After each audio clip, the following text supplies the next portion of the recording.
자, 11강 이제 복지 정치 마지막으로 왔습니다. 타협의 정치입니다. 자, 이 타협의 정치의 핵심을 이해하려면요. 어쨌든 우리는 복지가 자본주의의 뿌리를 두잖아요. 여기 두 가지에서 나오는 게 자유주의 쪽 또는 신자유주의, 또 한쪽이 사회민주주의죠. 자, 이런 얘기를 하고 싶은 거예요. 어쨌든 만약에 영국을 기준으로 하면 사회민주주의 쪽에 오는 게 이제 노동당이란 말이에요. 진보정당이죠. 자유주의 쪽에 있는 게 보수당이란 말이에요. 자, 그러면 만약에 노동당 쪽에서 집권을 했어. 얘네가 집권을 했잖아요. 그러니까 국민들이 이 노동당을 표를 찍어줬다는 얘기지. 그러면 보수당은 패했잖아요. 그럼 보수당은 어떻게 해야 돼? 아, 노동당이 국민들의 기호에 맞췄으니까 얘네도 노동당과 비슷한 정책을 내놓기 시작한다는 얘기예요. 그래서 보수당이나 노동당이나 노동당 정책의 색깔을 띠는 거야. 이게 지금 타협의 정체예요. 그런데 자, 여기가 요 시기가 1945년 2차 대전 끝나고 1979년까지 요런 모양을 떼요. 자, 45년 끝나고 여기에 처칠이 있었단 말이에요. 윈스턴 처칠. 2차 대전 이겼잖아요. 이겼는데 이 처칠이 베버리지 보고서, 여기 사회민주주의 보편복지를 강조하는 게 베버리지 보고서잖아요. 요람에서 무덤까지 요 내용을 사회민주당 민주주의 이념을 가진 노동당은 당연히 이거 할게요, 복지정책, 이렇게 얘기했어요. 근데 보수당의 처칠은 싫은데 이렇게 된 거야. 근데 그럼 국민들은 누구 찍어줬어요? 전쟁 끝나고 노동당을 찍어줬어요. 이 처칠이 전쟁을 이겼는데, 이겼음에도 불구하고, 그러니까 야, 노동당을 찍어줬네? 그럼 보수당은 어떻게 해야 돼? 복지정책 최소한. 아, 노동당이 추구하는 복지정책을 내놓을 수밖에 없어. 그러면 두 정책이 노동당 쪽 정책으로 비슷해졌죠. 이걸 버스켈리즘이라고 그럴 거예요. 전후합의라고도 일명 얘기를 합니다. 합의의 정치. 자, 그런데 79년이 지나고 대처가 집권을 했단 말이에요. 대처. 이 45년부터 시간이 계속 지나면서 영국 경제가 안 좋아졌단 말이에요. 안 좋아져. 즉 노동당이 집권하고 있는데 안 좋아져. 그래서 노동당 정책 싫어. 그래서 대처가, 즉 보수당이죠. 네, 보수당 자유주의 쪽의 정책이 나와. 이걸 지지해. 이걸 지지했단 말이에요.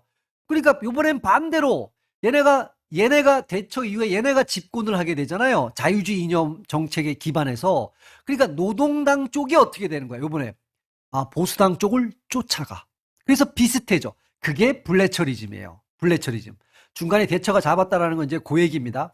요 흐름, 요 두 가지가 상징적으로 타협의 정치를 보여주는 거예요.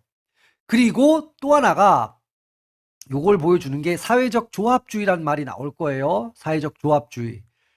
지금까지는 자본가와 국가만, 정부 쪽만 협상을 했는데 세력이 있으니까 이제 노동자도 세력이 만들어져. 그러면 얘네도 참가시키는 거예요. 그래서 우리가 삼자 협의주의, 또 우리가 거버넌스란 말도 배우셨잖아요. 그런 일이 벌어지는 거야. 즉 일방적으로 자본과 국가만 결정을 하는 게 아니라 노동자 세력, 시민 세력도 참여시킨다. 뭐 이런 의미에서 이것도 어, 타협의 정치의 뉘앙스를 가지고 있는 겁니다. 물론 노동자 세력이 참여하는데 거저되진 않았잖아요. 얘네는 계급 투쟁을 했다는 얘기야. 세력화를 시켜서. 물론 민주적 계급 투쟁이에요. 혁명적 폭동에 의한 계급 투쟁이 아니야. 이런 거를 통해서 세력화가 돼야 되죠. 그래서 투쟁을 했어. 그랬더니 너네도 들어와, 같이 의논하자, 요렇게 된 거야. 요런 게 이제 사회적 조합주의, 삼자 협의주의, 거버넌스, 이런 말로 표현이 되는 거죠. 그러니까 요런 말들 전부 다 타협의 정치와 관련돼 있는 겁니다. 자, 그림을 한번 그려보면 지금까지 우리가 복지 정치 얘기했잖아요. 그래서 여기는 뭐 하도 얘기해서 여러분이 이제 아실 거고, 수당의 정치 대 권리의 정치 공부하셨죠? 민주주의로 보면 절차의 민주주의만 강조하는 거고, 여기는 실질적 민주주의예요. 그러니까 절차의 민주주의 플러스, 그죠? 플러스에서 좀 더 나가는 거죠. 상품화의 정치, 시장 임금을 강조한다는 얘기죠. 사회민주주의는 탈상품화의 정치, 사회임금을 강조한다는 얘기요. 조세정치에서는 얘는 동일기여를 강조하죠. 똑같이 세금 내자, 비율적으로. 여기는 갈등 관리. 왜냐면 있는 돈 많이 내고 없는 사람한테 왕창 줄 거야. 이렇게 되니까 갈등이 생길 수밖에 없죠. 그걸 관리하자는 조세정치가 이루어진다. 그리고 요번 시간에는 조금 전에 제가 뉘앙스 드렸듯이 타협의 정치를 마지막으로 할 거다. 자, 그래서 처음에 나오는 게 전후 합의라는 걸 이해해야 돼. 이때 전쟁 후란 얘기잖아. Post War Settlement라는 건데 2차 대전을 얘기하는 거예요. 영국이 2차 대전 겪었죠. 독일로부터 수많은 폭격을 맞았잖아요. 이럴 때 전쟁이니까 야당, 여당이 없는 거야. 보수당, 노동당이 없는 거죠. 둘이 연립정부를 만든단 말이에요. 물론 이제 이걸 이끈 건 보수당의 처칠이죠. 처칠. 네. 연립정부를 해서 이미 전시에 둘이 이렇게 서로 의논하고 합의하고 이런 정치가 만들어져요. 분위기가. 그러니까 전쟁 때문에 합의의 정치, 뭐 이런 합의하는 서로 의논 머리를 맞대고 이제 힘을 맞대야 되잖아. 언제까지 싸울 거예요. 전쟁 중인데. 이게 만들어지는 거야. 근데 이게 전쟁이 끝나고도 전쟁 중에 서로 합의하는 분위기가 있었잖아요. 전쟁 전후, 전쟁 끝나고도 정책에 대해서 서로 합의하려고 하는 거야. 그래서 전후 합의라 그래요. 복지에서 이런 전후 합의의 상징적인 게 버치켈리즘이라는 말이에요. 그걸 좀 이따 할 겁니다. 이 버치켈리즘의 본질이 뭐냐면 그냥 간단하게 얘기하면 보편주의 복지하는 거예요. 보편주의. 그럼 보편주의 하면 이념적으로 뭐가 돼요? 사회민주주의가 됩니다. 자, 아까 전에 배경 설명드렸어요. 전쟁 중에, 2차 대전 중에 베버리지 보고서에 대해서 국민들이 열광했단 말이에요. 그런데 보수당의 처칠이 노라고 했어. 그러니까 노동당을 찍어준 거예요. 그러니까 정권을 누가 잡아요? 노동당이 잡았단 말이에요. 그럼 이제 합의하는 그 분위기가 있으니까 보수당 쪽의 정책이 노동당 정책하고 비슷해지는 거야. 이걸 버스켈리즘 또는 전후합의라고 하는 거야. 보편주의 쪽으로 비슷해진 거예요. 보편주의가 뭐예요? 국가 개입이야. 여러분 케인스 배웠잖아요. 케인스는 뭐예요? 경제에 국가가 개입하라는 얘기예요. 국유화, 공기업 이거 외울 필요 전혀 없습니다. 국가 간섭주의. 그러니까 이런 보편주의 쪽으로 왔다. 느낌만 이렇게 보시고 정리 다시 해보죠. 자, 버치켈리즘이라는 말은 다른 말로 뭐라 그래요? 전후합의라고 얘기를 해요. 합의의 정치라고도 합니다. 그럼 요 뉘앙스가 뭡니까? 같은 정책은 유사하다. 이 말이 중요한 말이에요. 보수당과 노동당이 대립하고 있죠. 한쪽은 자유주의고 한쪽은 사회민주주의란 말이에요. 대립하고 있는데 정책이 비슷해지는 거야. 요거 언제까지? 79년까지 그렇습니다. 그런데 노동당 쪽에 게이츠 케일이 있었고 대장이라고 보면 되고 보수당 쪽에는 버틀러가 있었단 말이에요. 그래서 이게 버츠켈리즘이라는 건 여기 츠켈 이렇게 해서 합해서 버스켈리즘이라 그런 거야. 여기서 여러분 기억을 해야 됩니다. 집권을 누가 해요? 노동당이 하는 거야. 노동당이 했다라는 건 복지가 뭐로 간다라는 거예요? 사회민주주의. 다시 말해서 보편주의로 간다는 얘기예요. 그러면 집권을 못한 보수당이 얘네 쪽 정책하고 비슷해지는 거야. 왜? 표를 얻어야 되잖아. 그죠? 국민이 얘네를 찍었다라는 건 얘네 정책을 호응했다는 얘기야. 그러니까 보수당도 복지 정책을 이쪽으로 받고 그래서 비슷해져. 그러므로 버츠켈리즘은 어느 쪽 복지예요? 보편 쪽 복지인 거야. 다른 말로 제도주의 복지죠. 이쪽을 양 정당이 다 추구했다는 얘기예요.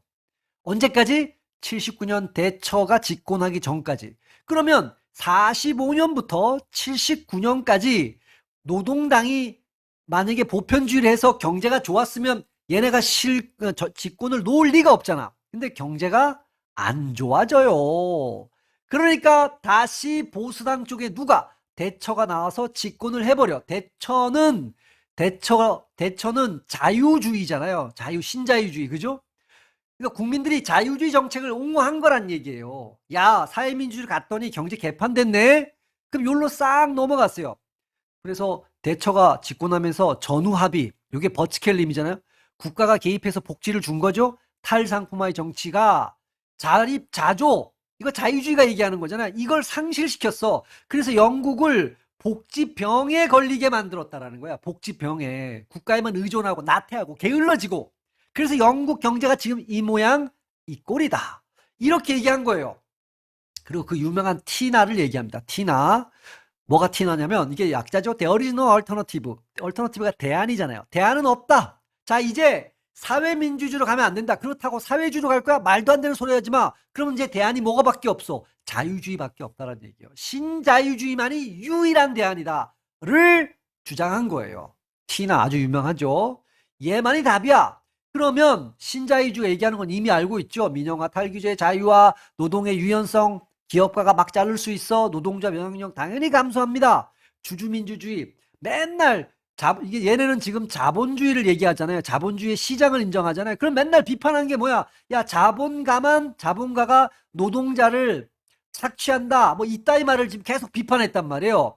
야, 그러면 주주민주주의라는 게 뭐야? 국민들이 다 주식을 갖는 거야. 그럼 대중이 주주 아니에요? 대중자본주의를 한 거예요. 아니, 자본가만 회사 주인이냐? 너네가 그 회사 주식 사봐. 그럼 너 주주지?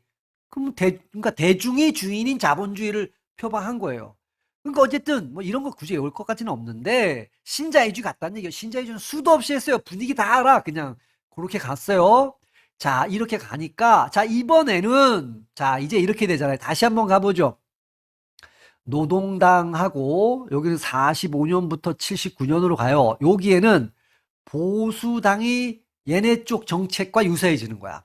그러면 79년 이후부터는 어떻게 되는 거예요? 노동당이 정권을 못 잡잖아요. 노동당이 보수당 정권 정책하고 유사해지는 거야. 다시 말해서 자유주의 정책하고 유사해지는 거야. 그래서 우리가 이미 제3의 길 배웠잖아요. 신자유주의와 사회민주주의의 사이길을 표방한 앤서니 기든슨. 이때 총리가 누구예요? 토니 블레어죠. 토니 블레어가 이 노동당이에요. 노동장 쪽에 있는데 노동조합의 영향력을 대폭 축소시켜버려요. 이건 자유주의 쪽에서는 하는 거예요. 근데 노동당에 있는 사람들이 노동자를 위한 정당인데 노조의 영향력을 축소시키는 거야. 그럼 어느 쪽으로 붙었다?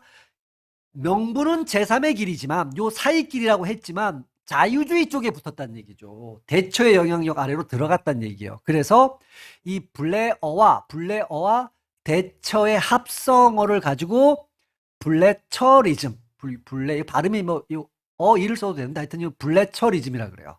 처는 여기서 따고 요 블레처리즘의 핵심은 뭐냐? 어느 쪽으로 복지 정책이 기울었다는 얘기요. 대처 쪽으로. 블레어라는 애가 노동당인데 보수당 쪽 정책으로 갔어요. 그래서 신자유주의 합의라고 보는 거야. 자녀주의 복지를 추구했다라는 거야. 블레처리즘은.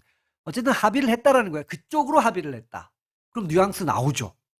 자, 복지 정치를 타협의 정치라고 하죠. 이와 관련성이 가장 적은 것. 대표적인 게 블레처리즘하고 영국의 전후합의, 버치켈리즘이라고 그러죠. 버치켈리즘이 아주 대표적인 상징이잖아요. 또 하나 제가 초반에 말씀드렸지만 사회적 조합주의. 이런 것들은 사회적 조합주의라는 게 노동자 세력, 시민 세력도 끌어들인다는 얘기니까 타협하자. 그래서 근데 온정적 군주의 시에 군주의 일방적으로 갔다라는 거야. 타협이라는 건 양쪽 의견이 어느 쪽 방향이든 중간이든 이렇게 조율이 되는 과정이 있다라는 거잖아요. 군주가 그냥 혼자 얘기한 거예요. 이게 어떻게 타협의 정치예요? 2번이 가장 거리가 먼 얘기죠. 자, 복지 정치가 가장 우리가 프레임 정치 배웠고요. 탈상품화의 정치, 조세의 정치 배웠는데 지역주의 정치는 없었죠. 이건 뭐 너무 간단한 얘기입니다. 이런 크게